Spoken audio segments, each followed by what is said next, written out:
നമസ്കാരം, അസ്സാം വലൈക്കും. ഡയറ്റീഷ്യൻ യൂട്യൂബ് ചാനലിലേക്ക് എല്ലാവർക്കും സ്വാഗതം. ഡയറ്റീഷ്യൻ ടീന സുധീർ.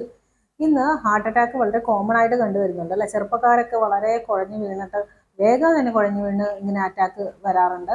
അതുപോലെ തന്നെ ഹോസ്പിറ്റലിൽ കൊണ്ടുപോകുന്നു, ഓൺ ദ വേയിൽ ഡെത്ത് സംഭവിക്കുന്നു. ഇങ്ങനെയുള്ള എപ്പോഴും ന്യൂസുകൾ നമ്മൾ കാണുന്നതാണ്. ഇപ്പോൾ ജിമ്മിലൊക്കെ വർക്കൗട്ട് ചെയ്യുന്നവർക്കൊക്കെ പെട്ടെന്ന് കാർഡിയാക് അറസ്റ്റ് സംഭവിച്ചിട്ട് പെട്ടെന്ന് വയ്യാണ്ടായി ഹോസ്പിറ്റലിൽ കൊണ്ടുവരുന്നു. ഇങ്ങനെയുള്ള ന്യൂസസ് ഒക്കെ കേൾക്കുന്നുണ്ട്. അപ്പോൾ ഇതിനൊക്കെ ഒരു റെമഡി എന്താ നിങ്ങൾ ചെയ്യേണ്ടതെന്ന് വെച്ചാൽ, ഭക്ഷണത്തിന് ഒരുപാട് നിങ്ങൾ ശ്രദ്ധിച്ചു കഴിഞ്ഞാൽ ഇതൊക്കെ നിങ്ങൾക്ക് റിവേഴ്സ് ചെയ്യാനായിട്ട് സാധിക്കുന്നതായിരിക്കും. ഭക്ഷണത്തിൽ എന്തൊക്കെയാണ് ശ്രദ്ധിക്കേണ്ടത്? മെയിനായിട്ട് ആൻറ്റി ഓക്സിഡൻസ്.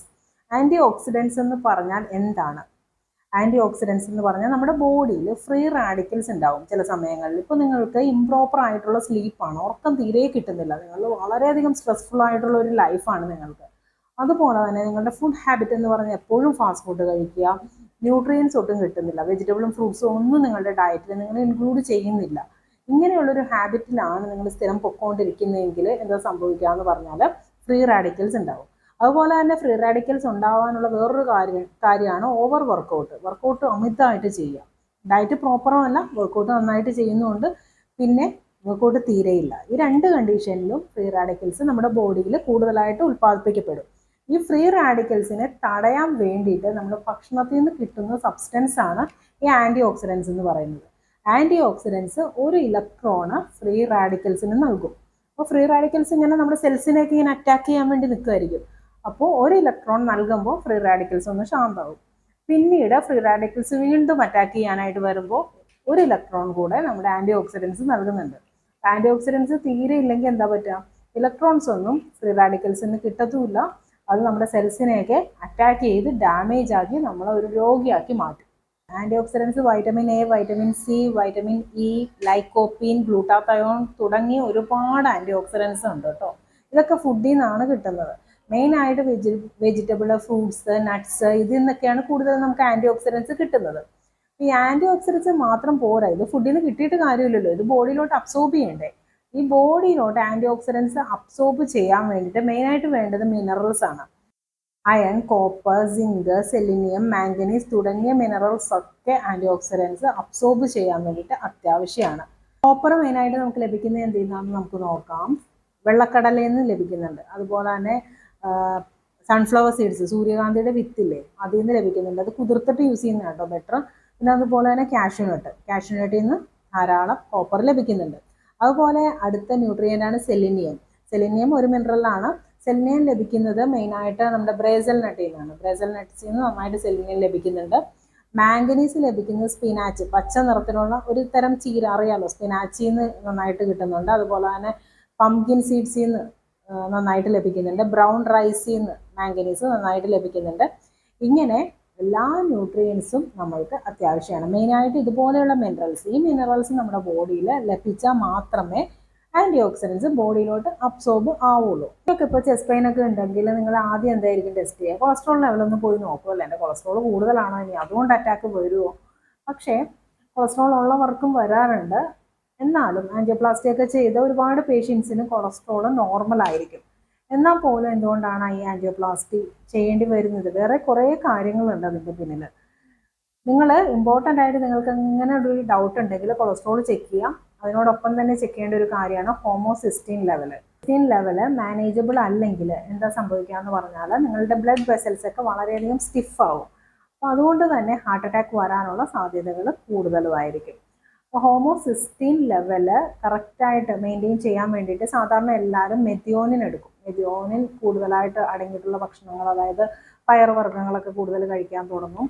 അതിനെക്കാട്ടിയൊക്കെ ഉപരി ഹോമോസിസ്റ്റീൻ ആയിട്ട് കൺവേർട്ട് ചെയ്യാൻ വേണ്ടിയിട്ട് നമ്മൾക്ക് ആവശ്യമുള്ളത് ബി വൈറ്റമിൻസ് ആണ്. ബി വൈറ്റമിൻസ് കറക്റ്റായിട്ട് നമ്മുടെ ബോഡിയിലോട്ട് അബ്സോർബ് ചെയ്യണമെന്നുണ്ടെങ്കിൽ എന്താ വേണ്ടത്?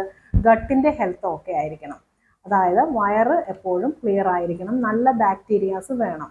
എല്ലാത്തിൻ്റെ അവസാനം ഈ ഗട്ടിലാണ് ചെന്നെത്തുന്നത്. എന്ത് അസുഖം ഉണ്ടെങ്കിലും നമ്മൾ ഫസ്റ്റ് നോക്കേണ്ടത് നമ്മുടെ വയറ് ക്ലിയർ ആണോ, കറക്റ്റായിട്ട് മോഷൻ നമുക്ക് പാസ് ചെയ്യാൻ പറ്റുന്നുണ്ടോ, കോൺസ്റ്റിപ്പേഷൻ ഒന്നും ഇല്ലാതെ വരുന്നുണ്ടോ, ഇങ്ങനെയുള്ള കണ്ടീഷൻസ് വേണം നിങ്ങളെപ്പോഴും നോക്കാനായിട്ട്. നിങ്ങൾക്ക് അസിഡിറ്റി അല്ലെങ്കിൽ ഗ്യാസ്ട്രൈറ്റിസ് ഇതൊന്നും ഇല്ലെങ്കിൽ നിങ്ങൾക്ക് കറക്റ്റായിട്ട് പ്രധാനമായിട്ട് നിങ്ങളുടെ മോഷൻ ക്ലിയർ ആണെങ്കിൽ നിങ്ങൾ പേടിക്കേണ്ട കാര്യമൊന്നുമില്ല. നിങ്ങൾക്ക് അധികം അസുഖം വരാനുള്ള ചാൻസസ് ഒക്കെ വളരെ കുറവായിരിക്കും.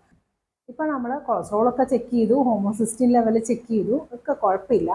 പിന്നെ വേറൊരു ബ്ലഡ് ടെസ്റ്റ് കൂടെ ഉണ്ട്, CRP, അതായത് സി റിയാക്റ്റീവ് പ്രോട്ടീൻ എന്ന് പറയും. സി റിയാക്റ്റീവ് പ്രോട്ടീൻ എന്ന് പറഞ്ഞാൽ നമ്മുടെ ലിവർ ഉൽപ്പാദിപ്പിക്കുന്ന ഒരു പ്രോട്ടീനാണ്.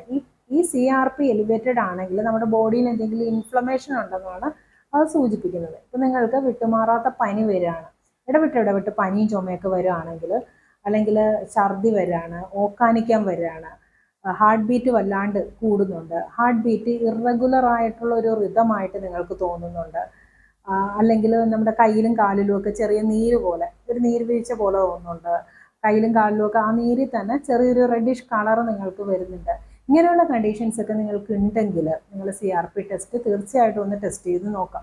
നോർമൽ ആണെങ്കിൽ ഓക്കെ, അബ്നോർമൽ ആണെങ്കിൽ ലൈഫ് സ്റ്റൈലിൽ ഒരു മോഡിഫിക്കേഷൻ അത്യാവശ്യമുള്ള കാര്യമാണ്.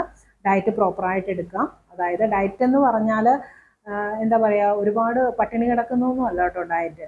ന്യൂട്രീഷണലി അഡിക്കേറ്റ് ആയിട്ടുള്ള ആഹാര സാധനങ്ങൾ എടുക്കുക, അതുപോലെ തന്നെ ഒരു വെൽ ബാലൻസ്ഡ് ആയിട്ടുള്ള ഡയറ്റ് എടുക്കുക. ഇന്നത്തെ തലമുറ എന്ന് പറഞ്ഞാൽ കുറച്ചൊക്കെ ബോധേഡാട്ടോ, കുറച്ചൊക്കെ ഹെൽത്ത് കോൺഷ്യസ് ആണ്. പണ്ടൊക്കെ അങ്ങനെയല്ല. ഞാൻ കുറേ വർഷങ്ങളായി, ഇപ്പോൾ ഒരു 20 ഇയേഴ്സായി ഡയറ്റീഷ്യനായിട്ട് വർക്ക് ചെയ്യുന്നു. അപ്പോൾ ആദ്യത്തെ സമയത്തൊക്കെ ഹോസ്പിറ്റലിൽ വർക്ക് ചെയ്യുന്ന സമയത്ത് ഡോക്ടേഴ്സ് ആണ്, ഡയറ്റീഷ്യനെ മാത്രം കാണാനായിട്ട് പേഷ്യൻസിന് വരാറില്ല. ഡോക്ടേഴ്സ് റെഫർ ചെയ്ത് വിടും. അപ്പോൾ അവരുടെ അടുത്ത് വരുന്ന ഡയബറ്റിക് പേഷ്യൻസിനെയോ അല്ലെങ്കിൽ കൊളസ്ട്രോൾ ഉള്ളവരെയൊക്കെ ഡയറ്റീഷ്യനെ ഒന്ന് കണ്ടിട്ട് പോകാൻ വേണ്ടിയിട്ട് അവർ തന്നെ പറഞ്ഞു വിടും. അപ്പോൾ ഈ പേഷ്യൻസ് ഡോക്ടേഴ്സിനോട് പറയുന്ന കാര്യം, ഞങ്ങൾക്ക് ഭക്ഷണത്തിൻ്റെ കാര്യമൊക്കെ പ്രത്യേകിച്ച് പറഞ്ഞു തരേണ്ട കാര്യമൊന്നുമില്ല, ഞങ്ങൾക്കെല്ലാം അറിയാമല്ലോ എന്നുള്ള രീതിയിലായിരുന്നു അവർ സംസാരിക്കുന്നത്. പക്ഷെ ഇപ്പം അങ്ങനല്ല. ഇപ്പോൾ ഒരുപാട് പേര് ഡയറ്റീഷ്യനെ മാത്രം കാണാനായിട്ട് വരുന്നുണ്ട്. കാരണം എല്ലാവർക്കും മനസ്സിലായി തുടങ്ങി, ഒരുപാട് മെഡിസിൻസ് ഇങ്ങനെ കഴിച്ചിട്ടൊന്നും കാര്യമില്ല, നമ്മുടെ ലൈഫ് സ്റ്റൈലിൽ ഒരു ചേഞ്ച് വരുത്താതെ ഒന്നും നടക്കില്ല എന്നുള്ളൊരു രീതിയിലായിട്ടുണ്ട് ഇപ്പോൾ. അപ്പോൾ അതുകൊണ്ട് തന്നെ എല്ലാവരോടുമായിട്ട് ഞാൻ പറയുകയാണ്, ഇപ്പോൾ മെയിനായിട്ട് ഇപ്പോൾ ഗർഭിണികളാണെങ്കിലും മുല കൊടുക്കുന്ന അമ്മമാരാണെങ്കിലും ഒക്കെ ഒരുപാട് ടിപ്സ് ഡയറ്റീഷ്യൻസിന് പറഞ്ഞു തരാനായിട്ട് സാധിക്കും. അതുപോലെ തന്നെ എല്ലാ അസുഖമുള്ളവർക്കും ഡയറ്റീഷ്യനെ ഒരു കൺസൾട്ടേഷൻ നിർബന്ധമായിട്ട് നിങ്ങളൊരു ലൈഫ് ടൈം വൺസ് എങ്കിലും എടുക്കേണ്ടത് അത്യാവശ്യമുള്ള കാര്യമാണ്. ഇന്നത്തെ വീഡിയോ എല്ലാവർക്കും ഇഷ്ടമായെന്ന് കരുതുന്നു. ഇഷ്ടമായെങ്കിൽ ലൈക്ക് ചെയ്യുക, ഷെയർ ചെയ്യുക, എൻ്റെ ചാനൽ സബ്സ്ക്രൈബ് ചെയ്യാൻ മറക്കരുത്. അതുകൂടാതെ ഞാൻ ഓൺലൈൻ കൺസൾട്ടേഷൻ ചെയ്യുന്നുണ്ട്. ആർക്കെങ്കിലും പേഴ്സണലൈസ്ഡ് ഡയറ്റ് പ്ലാൻ വേണമെന്നുണ്ടെങ്കിൽ rinaSudhir@gmail.com എന്ന മെയിൽ ID മെയിൽ ആയിട്ട് ചെയ്ത് കഴിഞ്ഞാൽ ഞാൻ റിപ്ലൈ തരുന്നതായിരിക്കും. കൺസൾട്ടേഷൻ്റെ ചാർജസും കാര്യങ്ങളും ഒക്കെ ഞാൻ റിപ്ലൈ കൂടെ അറിയിക്കുന്നതായിരിക്കും.